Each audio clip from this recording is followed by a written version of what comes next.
Milosť vám a pokoj od Boha nášho Otca, od Pána a Spasiteľa nášho Ježiša Krista. Milí naši diváci, vypočujeme si Božie slovo v dnešnú 11. nedeľu po Svätej Trojici, a to z Lukášovho evanjelia z kapitoly 18. od 9. do 14. verša v mene Pánovom takto. Podobenstvo o farizejovi a publikánovi. A proti tým, ktorí sa spoliehali na seba, že sú spravodliví, a iných za nič nemali, povedal toto podobenstvo. Dvaja mužovia vstúpili do chrámu, aby sa modlili. Jeden farizej a druhý publikán. Farizej si zastal a takto sa modlil v sebe. Bože, ďakujem Ti, že nie som ako ostatní ľudia, vydierači, nespravodliví, cudzoložníci, alebo aj ako tento publikán. Postím sa 2 razy do týždňa, dávam desiatky zo všetkého, čo mám. Publikán však stál zďaleka a ani oči nechcel pozdvihnúť k nebu, ale bil sa prsia a hovoril: Bože, buď milostivý mne hriešnému. Hovorím vám, tento odišiel do svojho domu ospravedlnený a nie tamten. Lebo každý, kto sa povyšuje, bude ponížený a kto sa ponižuje, bude povýšený. Bratia a sestry, dnešná 11. nedeľa po Svätej Trojici má svoje pomenovanie pýcha a pokánie. To sú dve veci, dve hodnoty, ktoré v našich životoch sa často zjavujú. A tá prvá, pýcha, môžeme o nej povedať, ako aj ľudové porekadlo hovorí, že pýcha peklom dýcha. Najväčší hriech zo všetkých a základ vlastne všetkých hriechov je tá pýcha, tá namyslenosť a neochota uznať si vlastne svoje nedostatky, ako to cirkvi hovoríme, svoje hriechy. Pán Boh nás vedie ku pokániu. Pokánie po grécky znamená metanoia a jej hĺbší význam je vlastne obrátenie, rozmýšľania, zmena rozmýšľania.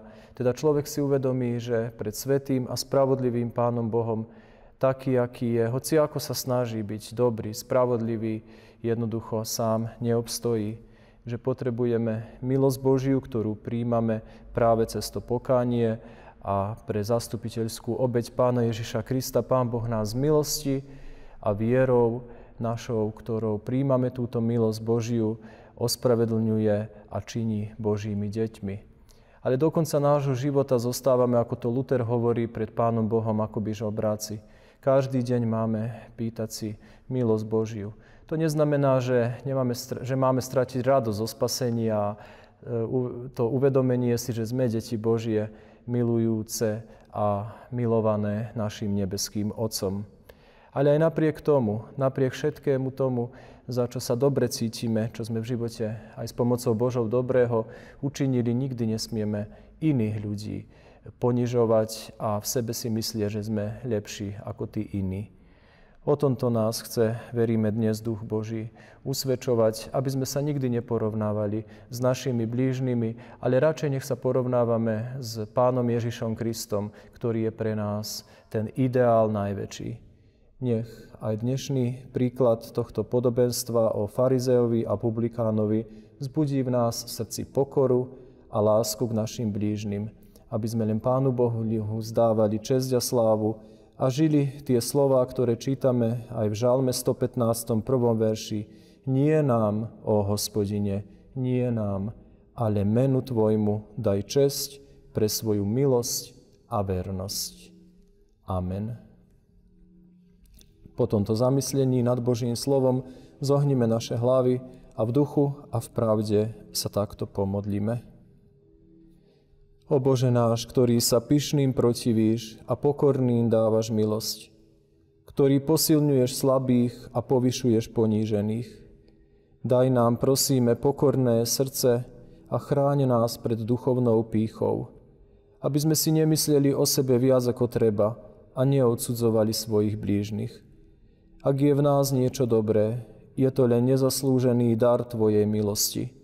Zdržuj nás v ustavičnom pokání a neodnímaj nám svoju milosť, aby sme neboli zahambení ľuďmi, ktorých snáď považujeme za menej hodnotných ako seba.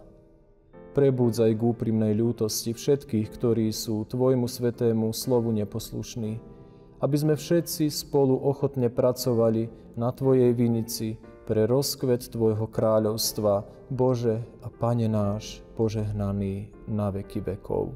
Sláva Bohu Otcu, Synu i Duchu Svätému, ako bola na počiatku, tak buď teraz i vždycky, i na veky vekov. Amen.